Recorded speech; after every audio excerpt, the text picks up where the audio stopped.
Hi guys, thank you so much for staying tuned to my channel.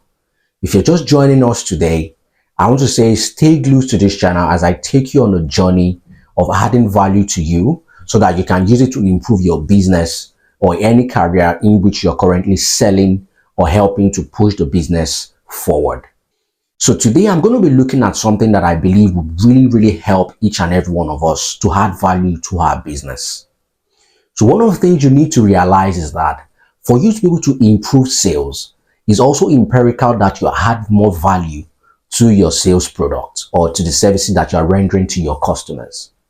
So today we're going to be looking at some unconventional ways by which you can add value to your business. If you're liking the sound of this, kindly hit the subscribe button and turn on your notification bell so that you can get a lot of useful content from us.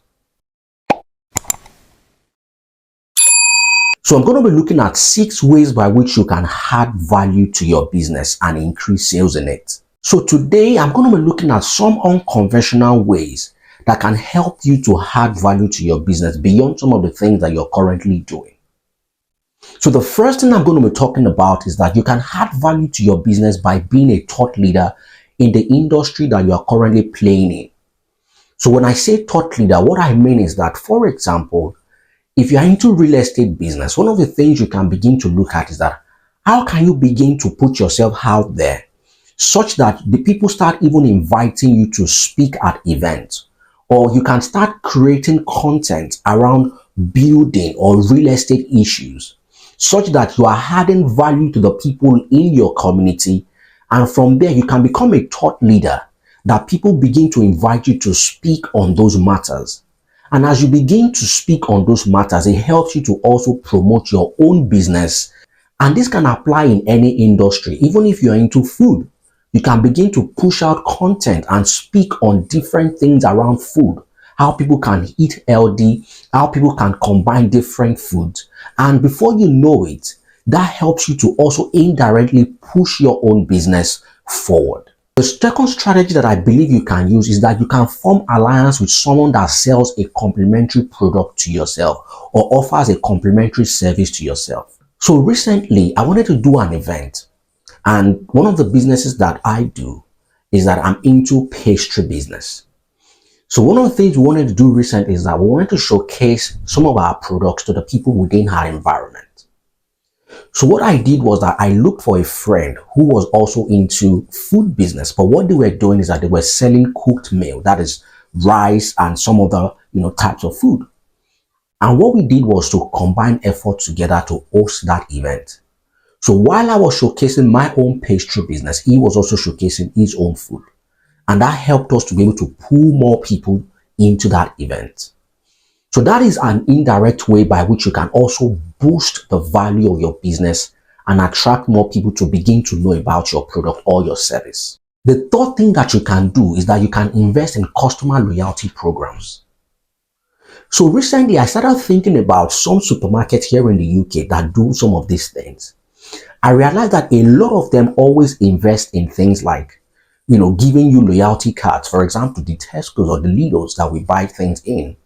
One of the things you realize is that they have things like customer loyalty cards, such that, they call them club cards, in Tesco. And what they do is that once you have that club card, you have opportunity to win points, such that after a period of time, you can use those points to buy some items in the store. The other thing that they do is that they offer some discounts for some of the members that have those club cards. And that helps you to become more loyal to the brand. So that is one of the things that you can look at. What are the things that you can do to keep your customer glued to you so that they keep coming back? And this is one of the things you can do for them by making them to have like a loyalty card, so that each time they buy from you and they use that card, they can have an opportunity to win some of the discounts and have more points, to be able to use for other things that they will buy from you.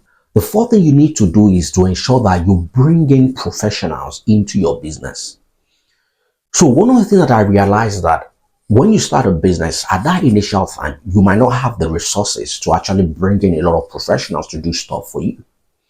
But as you begin to grow and you want to add more value to that business, so things like, involving a legal practitioner to help you to look into some of your documents, or things like you want to design stuff, things like bringing in a graphic designer who's actually competent in that area, or working with a digital marketer that can help you further push your business, are ways by which you can bring in professionals into your business to help you position that business further. Or if you want to also leverage the services of an accountant in your business to help you look into your books and tidy your books. These are things that would help increase value and better position to be able to serve your customers. The fifth thing you can do is that you can look at processes that can help you to scale your business. So recently, I wanted to start pushing some of the pastry items that we sell into some supermarkets.